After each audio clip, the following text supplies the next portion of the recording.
are moving to our second speaker, who is Aaron. Aaron is from Uganda and works with UNIDO, a UN specialized agency that promotes industrial development for poverty reduction and environmental sustainability.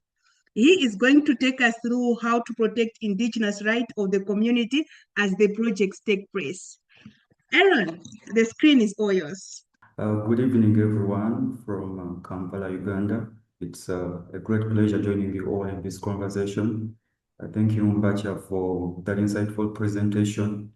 My submission is also kind of tied to what Mbacha has shared. So generally, our planet is in a crisis. It is embroiled in a number of challenges. We have the climate challenge, climate change challenge. We have biodiversity loss.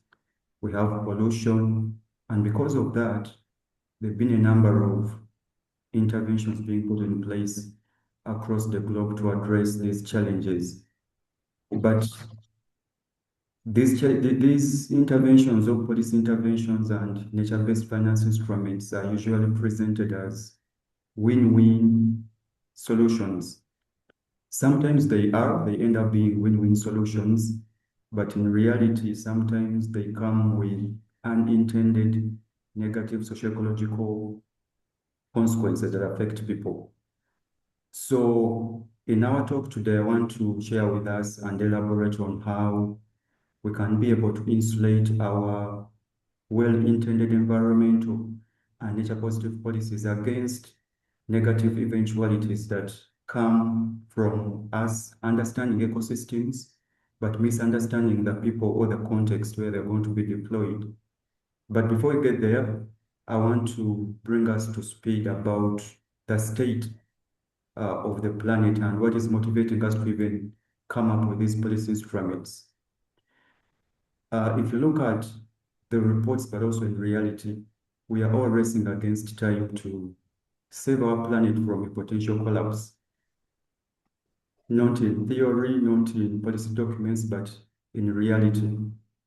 There's a report that was produced by the Intergovernmental Panel, the Intergovernmental Science Platform on Biodiversity and Ecological Ecosystem Services, called a Global Assessment of Biodiversity and Ecological Services. It gave very glaring statistics. It showed that from 1970 to date, that's about 50 years, we've lost about 68% of the wildlife population. It has declined by 68%. And then it also showed that by the end of this century, if we don't undertake concrete action, we are on track to lose about 1 million species of plants and animals. And then we also have a climate crisis. The Paris Agreement talks about us keeping temperature rise to 2 degrees by the end of this century. But from the reports from countries, their actions, it shows that we still have a deficit and we're likely to overshoot that limitation. There are also reports from the World Economic Forum showing that by 2050, if the current pollution is not abated, plastic pollution, there will be more plastics in the oceans than fish.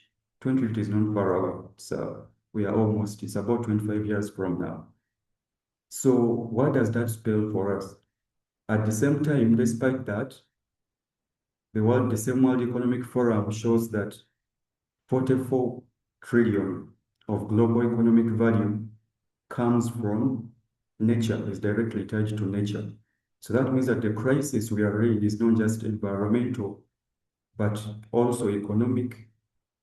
It is also social, and also a policy crisis, because we've been having policies over time. We are not beginning to address environment and nature today. It didn't begin yesterday. It has been around for years. So it means maybe we need to rethink our policies and focus on things which matter. And so based on that, the world has not been sleeping. The globe, the number of countries, economic blocks have been advancing interventions to protect biodiversity, to manage climate risk, restore degraded biodiversity, degraded ecosystems, These range from hardcore engineering solutions like building innovative infrastructure, carbon capture, electric vehicles to curb air pollution, to also nature-based solutions. But for me, what stands out is nature-based solutions. You know, all these engineerings are also necessary and complementary, but nature-based solutions are very important. Why? Because nature knows how to heal itself if we allow it to.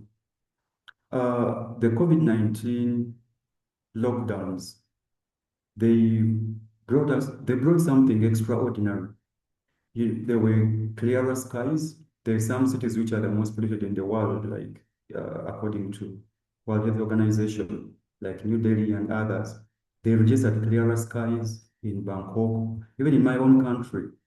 Prior to COVID-19, because of a high influx of motorcycles, cars, factories in the city center, the air pollution had kind of skyrocketed. Our air quality was 7 times above the limits recommended by the World Health Organization. But during COVID-19, they dramatically reduced.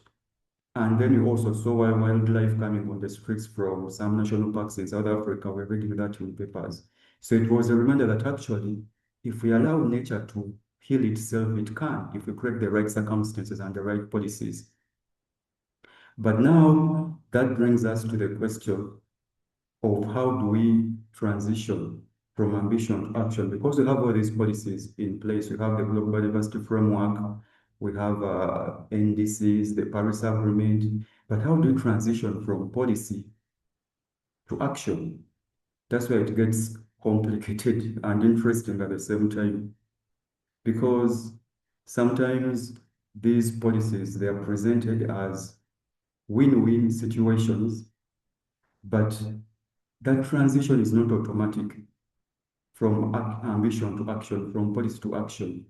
It is political, it is economic, financial, environmental, and also human, people-centric. The most important part of it, like Mbacha explained, it is people-centric, and also Sarah highlighted that conservation is about people.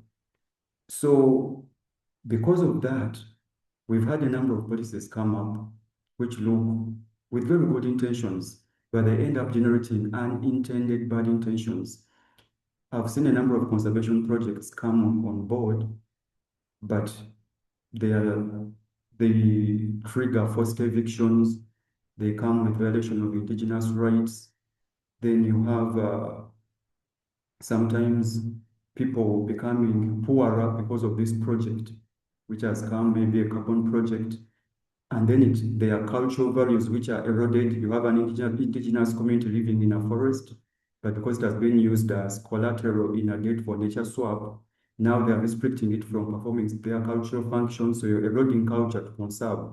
Not because conservation is bad, it is good and we need it, but because sometimes these policies understood ecosystems, but misunderstood people, which is very precarious.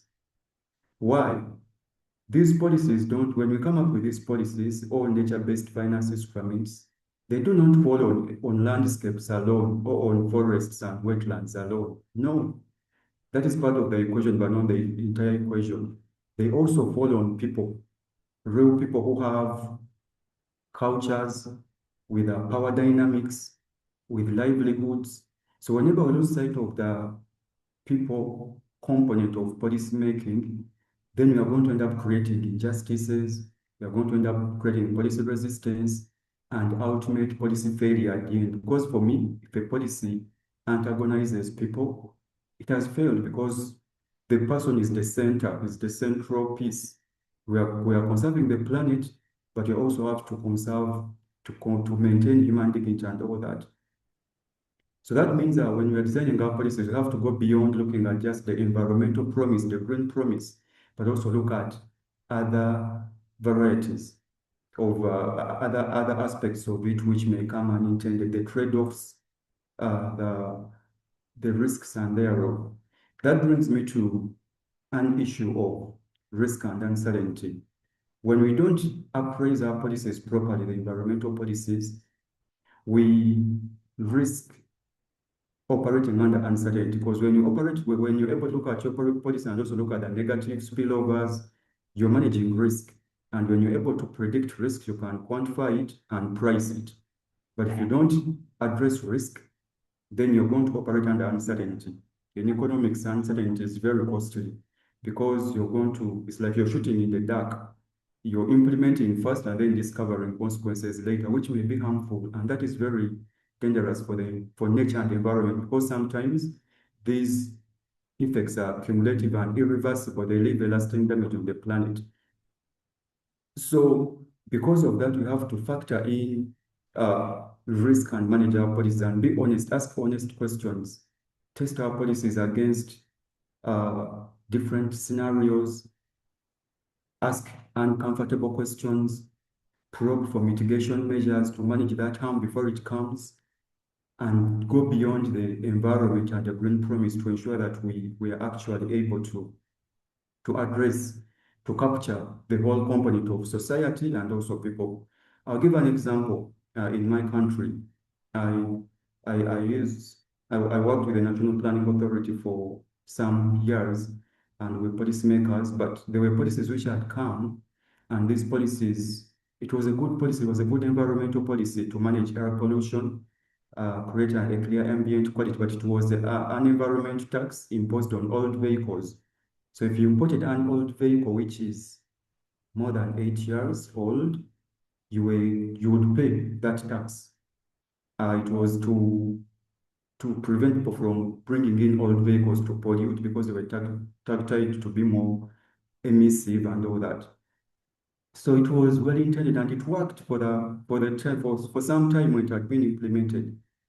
But later, the environmental objectives were quietly replaced with revenue collection objectives, because initially when the revenue was gotten from this environmental levy, it was plowed back to environmental restoration, to biodiversity conservation, to all that. By the time came, we had a public finance management reform where all money from all levies has to go to one consolidated fund, to the treasury. And then it would be against the treasury to allocate this money during the national budgeting system. Now that removed any possibility of traceability for you to be able to trace, okay, the money which came from the environmental levy, is it going back to maybe demarcating wetlands, to catchment management, to adding value to natural resources? You're not able to trace that. Maybe it is even going back to an agriculture project which is clearing a forest for a sugarcane factory. You can't be able to trace that. So later, a well-intended environmental policy became a revenue generation policy. So the policy, it is still operating now, but we can conclude that it was economically successful. It was successful as a fiscal measure and an economic policy, but it has failed as an environmental policy. Why? Because the risks were not assessed, those different scenarios were not assessed, we're not honest about the context we are operating in. And so that brings me to how we should move now. What can be done different? As we have to be very honest with our policies, look at them and dissect them, not just, even if it's an environment policy, because even nature, forests, they are coexisting. An environment problem is now a development issue. A climate change issue is a development issue. So when we are appraising an environmental challenge or designing an environmental policy, we should not just speak to each other. You have the environmental authority speaking to the wildlife authority, speaking to the Ministry of Water and Environment. You're leaving out the Ministry of Finance, you're leaving out, and then when it comes to funding, you can't get funding because you didn't engage the finance people or you didn't engage, So if we are to have robust and complete policies, we need to have clear stakeholder engagement, like Imbacha has said.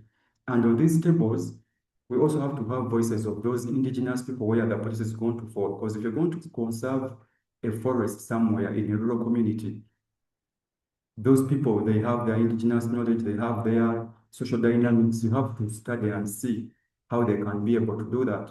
I've seen policies where they want to conserve a forest, but the neighboring community becomes extremely poor because now they can't access the forest anymore. It has been used as collateral in a deed for nature swap. they are almost being evicted because there was an agreement signed. They have to show that the forest is performing, it is sequestering carbon from the atmosphere. But these indigenous people, I read about a case study of an indigenous community which was taken from a forest, and they constructed for them houses with iron sheets.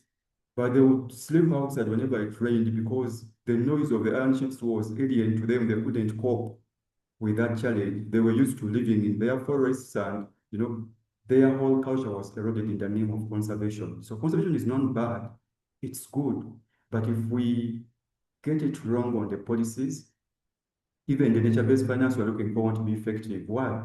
Because nature-based finance is coming to implement a policy or an intervention. But if the policy is poorly designed, even if they gave you all the nature-based with the green finance you need, it won't generate results, it won't be effective.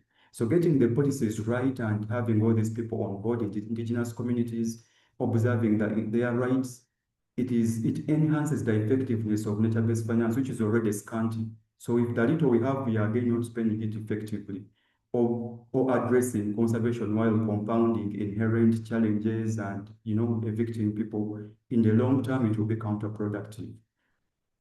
So as I conclude, I want to rally all of us, academicians, scholars, policymakers, students, and everyone who is here, that the next time we look at a policy, don't just be excited by how its ambition in terms of the environmental promise is going to restore forests by 50%, reduce carbon emissions by this megatons of carbon dioxide. Yeah, that is interesting and fascinating. But also probe further, when this policy is implemented, who benefits, who bears the cost, and what happens if the assumptions fail? You should probe for those questions. Ask, what are the potential institutional trade-offs? What are the economic trade-offs? Because sometimes we say it is a win-win. When you do this model, you're going to get economic gains and social gains. In theory, yes, but in reality, sometimes it's not the case. So you have to be more systematic and comprehensive and think about all the different tentacles of, of these policies. So sometimes it's not about how green a policy is, but it is whether it can be able to stand and survive at the junction of where policy meets people. That is what determines the success of a policy. And that what Mbasha shared earlier about us getting our indigenous communities and stakeholder engagement, meaningful participation is part of the equation which actually makes our policies effective. When you have clear policies, even when the finances come, even if however little it is, it will leave an impact, it will be impactful because you got it right. There is an abbreviation in, we used to do some computing at university, computer studies, they call it is GIGO. GIGO, it's like garbage in, garbage out. If you put in garbage, you don't sow seeds of beans and then you want to harvest apples. No, what you sow is what you reap. So if you get it right in policy, then you shall also get it right at finance, because financing is a means of implementation. Sometimes we run around looking for means of implementation. We want to bring finance for nature-based projects. We want capacity building. We want strong institutions. We want partnerships. We want technology transfer. But what you already have crafted is flawed in terms of design. You're leaving out important consultations. The people are left out on the periphery. You rush with your project, and then as you implement 5 years later, you realize the results are not coming as expected, and then you have to go back. And I don't think, given that we are in a crisis, we don't really have that time of trial and error. Let's try to get it right, learn from lessons from what has worked and what hasn't worked, and capture lessons. Thank you, Stella, and thank you all for listening. Over to you, Stella. Thank you. Thank you so much, Aaron. I love the way you started with explaining the problem to us. Like our problem awareness, we all understood what problem we have now. And then you ended with sharing possible solutions, which I really like. And yeah, I love the way you looked at COVID. You know, we all look at, when we look at COVID, we think of what we benefited. We look, oh, we benefited some machines, and some hospitals were built, we did this, but no one thinks what the environment benefited from that time. And it's true that indeed nature can heal itself when given a chance to. Thank you so much. Now we're going to get two questions. Hey, good evening. Thank you so much, Aaron and Bacham for the talk. Um, you've given such interesting insights into nature-based solutions and the policy process, the governance process, and Bacham with the FPIC and involving different stakeholders. I've worked quite a bit actually also with communities and stakeholder engagement processes. And I don't know if this is a comment or a question, but the current projects I've been working with are here in Zimbabwe around wetland management. And I found that, especially in the urban areas, wetlands have, I think, in terms of management and conservation, have seen more of a bottom-up approach in terms of the grassroots levels, like the communities being at the forefront of conservation. And because of that, most times, if we're being honest, communities have the least amount of power or influence within these processes, especially around governance. Even though it's said that communities have power, but when it actually comes to decision making, where the money is coming from, or the project coordinators, etc., they usually determine in terms of like the scope of the project, the budget, etc. And the communities, I guess, in essence, have the last say. If I'm being quite frank. So, in this case, in terms of like wetland management, just as an example, what I've seen is that even though the communities are at the forefront of pushing wetland management to be a priority within the policy process, even though there are policies that protect wetlands. The government in question doesn't see wetland management as a priority in the same way. So you get examples where some wetlands, although are in policy and in the law, they are demarcated as ecologically sensitive areas. You'll find that developments are being allowed in these areas, or there's some kind of encroachment that's happening that's destroying the wetland. And as a result, the wetland is compromised, so it cannot function as the kidneys of the earth, as what they call them, in the ways that they should be functioning. And as a result, there's flooding, there's diseases because there'll be malaria, or I mean, you know, the increase of pests, etc., in the areas where there's dumping, there's illegal agricultural activities. And I think my question then comes to how much of the policy process do we need to keep leadership accountable, in the sense that as much as we have these policies, as you've said, our government or our governance frameworks have people in place who are actually empowered to make the decisions and to make sure they're implemented. And in cases like what I've seen here with the wetlands, it's the communities now that are pushing forward or driving forward the governance of these areas and to make sure they're protected, because they're the ones who are vulnerable and they're the ones who are most susceptible to the impact of the problems or the challenges that come when the wetlands are actually not managed properly or they're developed. They're the ones who get the flooding, etc., etc.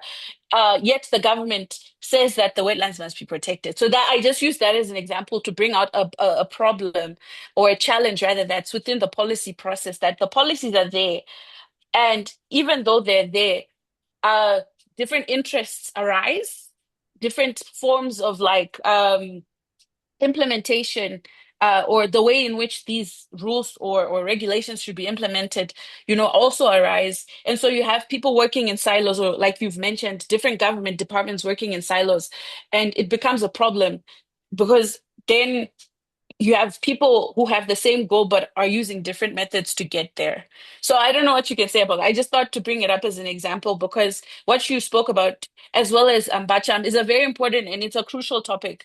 And we, as much as we're talking about communities and people, we also cannot speak of it as homogeneous. So we're not the same. And I love that you brought that up. So even in that, we know that there are different interests, there are different implementation processes, there are different ideas and interests that come into play. How do we manage that, especially in the policy process where you've seen there's flooding, especially in Southern Africa this time of year? Thank you so much.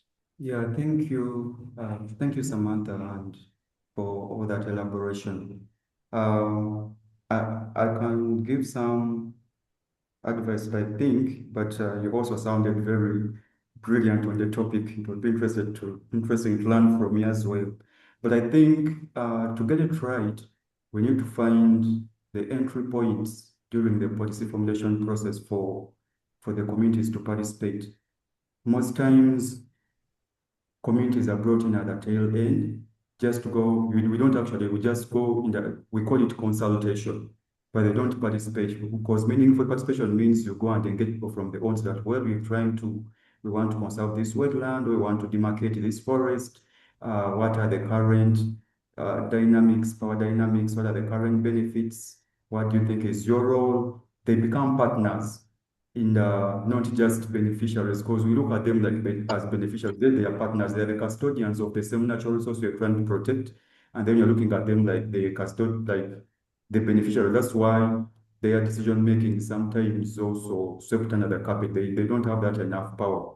So I think right from policy formulation, we have to bring them on board, but also have clear metrics of meaningful participation.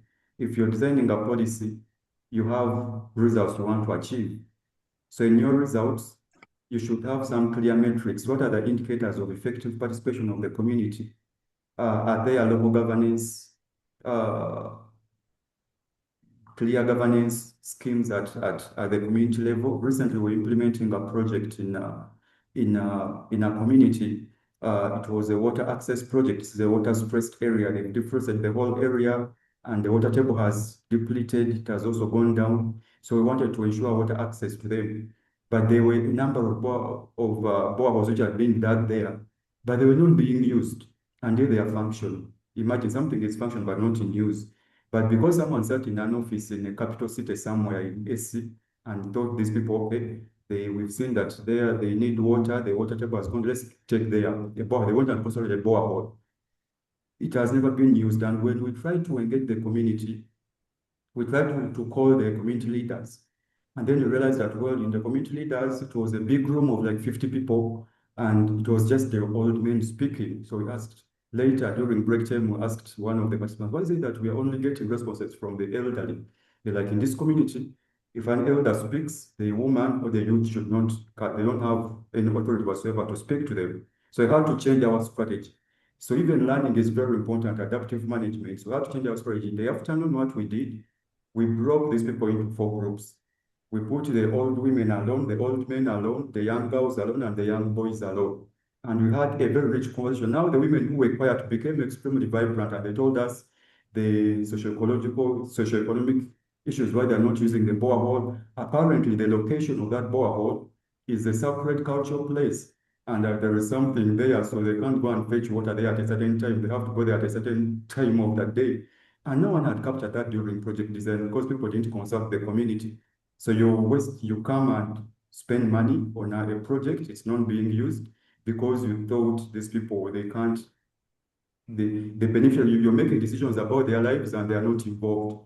But at the end of the day, the trick is on you, the joke is on you because now no one is using the borehole. Now we have to learn, now we have to we use that knowledge to improve our location design, how to change the location because we had also come with projects which were being located somewhere. Samantha, do you have anything to comment on what Aaron has said before we move on? No, I don't. I think he's back, but what he was saying, especially what you also mentioned about those cultural nuances that are often missed during the project planning phase are very important. And it's important to speak to, I think, all the community members as opposed to just the leaders. Yeah, but he's back. Thank you. Thank you. Thank you so much. Aaron, maybe you can finish up before we move on.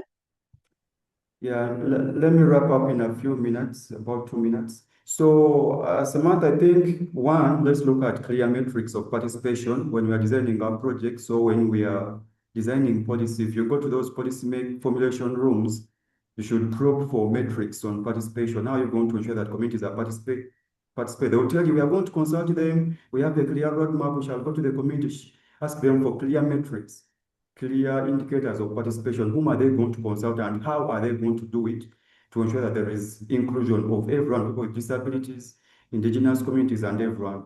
And then benefit sharing schemes are also very important. Some of these projects which missed out, like the forest conservation projects, it was being conceived for as because we wanted to turn it into a tourist hotspot, into an ecotourism park. But the community became poorer because there was no clear benefit sharing scheme until when we had to drum loud and they said, okay, 20% of all the revenue which comes in from tourists has to be plowed back to the local communities. And they have to be given some stalls to sell their art crafts, to sell, maybe they make a choir, they come and they sing for the tourists, and then they are paid to ensure that they are clear benefit sharing schemes. You don't end up promoting conservation and tourism while compounding income poverty of the vicinity communities. So generally, and then also having clear entry points for their participation. Yeah, I think that can help us in addressing some of these challenges. Thank you. All right. Thank you so much, Aaron.